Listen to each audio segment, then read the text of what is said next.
So let me know when you start welcoming people in. Yeah, I think don't see any attendees yet, but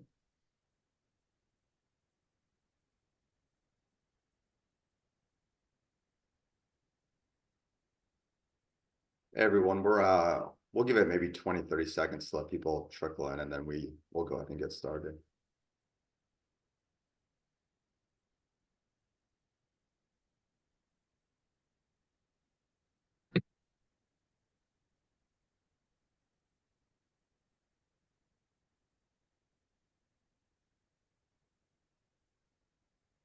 All right, shall we do it, Garrett? Yeah, let's do it. Well, welcome everybody. This is our fifth power session, and it'll be centered around the revenue projections tool. As you kind of see on the left there, just ran through your financials at the bottom under WIP there. And I guess we can just kind of start with a broad overview, Kevin. I see some nice clear KPIs on the left, including total projected revenue. And it looks like we have the ability under there to enter the projected revenue for the year. Is that correct? Yeah, so I think this is really a good thing to kind of start with when you think about your revenue projections. We get this question a lot, like what's the importance of forecasting your revenue? And I think it's really important for any company, not even just a contractor, any company in general, to have an accurate revenue forecast, because really that's going to guide a lot of your resource planning, a lot of your understanding of which projects you need to pursue more aggressively, or are you sitting good from a revenue standpoint? What are kind of the ebbs and flows throughout the year? You know, everyone knows in construction it's cyclical. So maybe you've got a banner 6 months and you're like, hey, we think that's going to carry through the rest of the year. But when you actually sit down and you do your revenue forecast, you realize things are actually going to slow down. So it's always good to know what your total projected revenue here is here. So that's kind of what we're showing up at the top. And then also kind of how is that comparing against what you thought you were going to do, right? So that's where you want to put in what your target revenue is. So always a good kind of way to make sure, hey, are we tracking against what we thought we were going to do? So right here, you know, we're forecasting a revenue of 10.6 million, but we had a target revenue of 14 million. Well, if I thought I was going to do 14 million, that typically means my overhead was structured in a way for 14 million, probably means I've invested in equipment to support 14 million. So if I'm showing a shortfall, is this going to create a problem here? So it's really good to understand not only what you're projecting from that total revenue standpoint, but also how that stacks up against the target as well. I love it. Great. And then kind of moving down, I see we have our forecasted revenue from backlog projects already under contract, as well as revenue from prospective projects we're going after. Is that correct? Yeah, so, and I think this is what most contractors are familiar with, right? When you're forecasting your revenue, there's really going to be those two main buckets. You know, what are you forecasting from your backlog? So like Garrett mentioned, those projects under contract. Now, the way that ProNovos is set up is these are going to sync automatically from your accounting system. So you're not having to populate them. They're going to populate for you here. And what's really nice about this is it's tied to that cost forecast timeline view.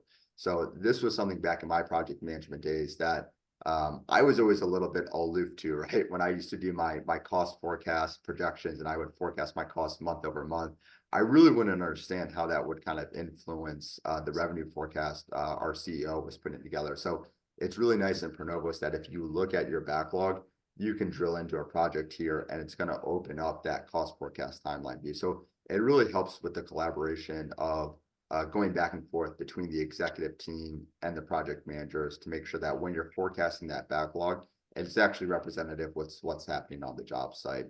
And then, like Garrett mentioned, the kind of the second half of that is the prospective jobs. So this is jobs that we don't have under contract yet that we're pursuing, we're bidding. So these aren't going to come from the accounting system. You're going to be able to add them directly here in ProNovos. And this is really difficult, right? So when we think about our backlog, what's challenging about forecasting the backlog is when is that revenue going to occur? Well, we still have those same challenges with the prospective jobs of when is that revenue going to occur? But then we also have the added challenge of understanding, okay, which projects are we actually going to win? So one feature that I really like on these prospective jobs here is if you click into it, you can actually say whether you want to include or exclude the revenue from the forecast. So if I exclude it, all of the revenue related to Branch Hospital that we're forecasting through the life cycle of the project is going to be excluded when I look at my totals for my revenue forecast. So this is a really good tool if you want to do a bit of a what if analysis, right? So let's say you have these 5 projects that you're pursuing, and you say, okay, what is our revenue going to look like if we win all 5? Well, I can then include all 5. Let's say you say, all right, what's our revenue going to look like worst case scenario? And I exclude all 5 from the forecast. And this can kind of give you kind of the 2 extremes of what you're looking at, right? When you're forecasting your revenue is what's our worst case scenario and what's our best case scenario and what's everything in between. So really good way when you're looking at your prospective jobs, do a bit of that what if analysis, include, exclude different projects to kind of see what your revenue would be like under different circumstances. Yeah, that's great. I guess in your experience, what threshold do you see people kind of lean toward that we're going to win it? Would you say 70%, 80%? Is that something that's in the thought process? Yeah, and that's always where you get more art than science. So it's kind of interesting you mentioned that, Garrett, because when we were originally developing this tool, one thing we kind of considered was rather than just showing an include, exclude, if we wanted to show basically a probability, right? So if you said, hey, I think there's a 50% chance I'm going to win it, you know, I'm going to then include 50% of our revenue.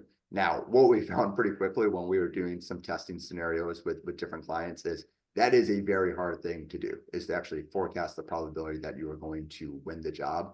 You know, I think people are optimistic by nature. And if you actually go back and do a retrospective of do you actually win 70% of the jobs that you give yourself a 70% probability of winning?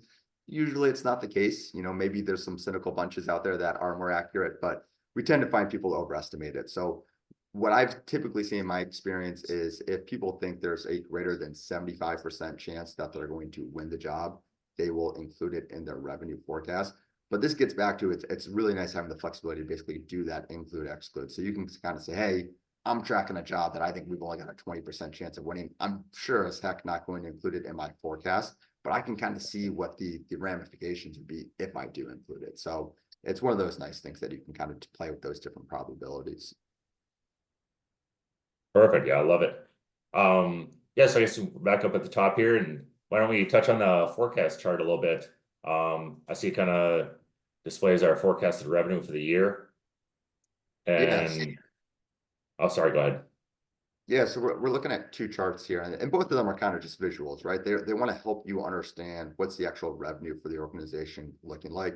So this first one here, we kind of see this target line. So this target line basically represents, hey, if my target is 14 million for the year, here's where I should be at each month, representing an even distribution of if I was earning that revenue equally across all the months. So at the end of October, you know, it looks like I should be about at 11.75 million, and I can kind of do that comparison. These 2 lines down here, so the light blue is going to be those prospective jobs, and then the dark blue is going to be the backlog. So you can kind of see, okay, visually, what am I actually representing versus my jobs under contract versus my prospective jobs. And then right next to this chart over here, this is going to show you your top projects that are contributing to your revenue for the year. So these are the ones that you really want to zero in on and make sure that they're going according to plan, because if they start to get delayed, or maybe it's a prospective job you thought you were going to win that you weren't, or that you're not actually going to win, it can have large ramifications in terms of you meeting that target revenue. So it's a really good way just to kind of say, okay, if we've got hundreds of jobs, here are the ones that are going to be most critical to make sure that we meet our targets. And if you look at the chart here, you can basically kind of look at them, the different top projects by month. And what you're seeing here is the blue on the right side of the chart represents the actual revenue that you're forecasting at this point. So in October, I think on this project, there will be 1.8 million in revenue. And then the gray bar on the left represents what's still remaining in backlog on the project. So I can see on this project, I still have 465,000 in remaining backlog. I love it. That's great. Yeah. And then one other thing that I kind of skipped over that's worth highlighting here is obviously for us to do an accurate revenue forecast, you need to know what the start and end date is to the project, right? It's if you got a $10 million contract, but there's no start or end date, it's really hard to kind of forecast what that revenue is going to be. You know, is it going to be happening 3 years from now, or is it all going to happen over the next 3 months? So what you'll see up at the top is it's going to be a list of all of your projects that still have remaining backlog on it. but they don't have that start date and end date. So this is kind of your opportunity to say, okay, here's a list of all the projects that aren't currently being included in my revenue forecast because we don't have accurate dates to work with. And it's basically going to flag those projects for you to go in and populate them. That's great. And I see I can export it as well there. Yep. Yeah. So if you need to do any kind of additional analysis of the numbers, you've got the ability to export it to Excel. And you can also kind of just look at some of the more details here. So like we talked about the different sections, you've got a section for backlog, which is going to be populated by all of your jobs currently under contract. Then you've got the section for respective jobs for all of your jobs that you're pursuing that you've added. We also have a third section for miscellaneous revenue. Now, we find it pretty rare that contractors are going to have revenue outside of the project concept, but we see it every now and again. Maybe you've got a division of your company that's renting out equipment, or maybe there's some property that you own that you're collecting rent on, or maybe there's just you've got interest that you're earning, or a tax refund. You can include that down here as well. So you can kind of use these three sections to see more of the details. And one thing I really like in the backlog section is it's going to show you the contract amount, the prior revenue that you've earned before the current year, the revenue broken out by each individual month, your total revenue for the year, and what's going to be that remaining backlog that you're going to carry over into the next year. So it kind of gives you a picture of, hey, what did I do pre-2024? What am I going to do in 2024? And what do I still have to do left on this project into those future years?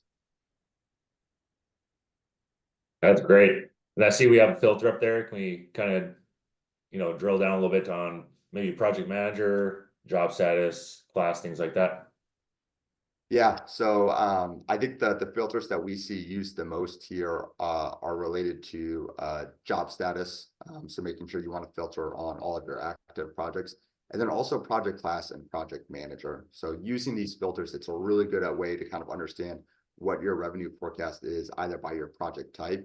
Hey, are we doing a lot of work in hospitals? So are we doing a lot of commercial work? It really gives you an idea of where you're really kind of buttering your bread as a business. And then project manager, it's a really good way just to make sure that you're not stretching PMs too thin. Maybe you can look at it and say, hey, this project manager, he's got 5 projects assigned to him for a total of 10 million in contract amount. That's totally be manageable. But maybe if you look at it, you can see, okay, the actual revenue forecast of those 5 projects, it is all at the same time, and he's going to get absolutely slammed because it's not that he's got all these projects, it's that he's got all these projects happening at the same time. So looking at the revenue forecast at the project manager level, it's a really good way to make sure that you're not stacking up too much for one individual. I love it. Yeah, looks like we have a lot of data here, but it's easily digestible and kind of pretty user friendly to navigate through. Yeah, definitely. Well, looks like you got another minute or two here. Anything else you want to touch on, and then we kind of wrap it up, take a few questions if they're out there. Yeah, no, I think we covered most of it. There's a few other things, like I mentioned, you can kind of drill into the project to look at the cost forecast timeline. The other one that I think is always useful is if you click on a month here, you're going to get this flyout window that actually gives you kind of the details behind the revenue calculation. So this is really nice. Obviously, in construction, revenue is typically earned by on an 80% complete basis. So it's going to be driven by your percent complete, your cost, your project forecast. Here you can actually see those individual numbers that are driving to that revenue calculation. So if you ever say, okay, hey, we did X number of revenue in this month, I want to understand what that actually meant from a cost and a profit standpoint, you can drill into this window and see kind of the details behind it. That's all I got, Garrett. Oh man, it always ends too short, but we'll hang around for another minute here and watch the chat for questions. And if not, everyone, thanks for jumping on. Have a great day.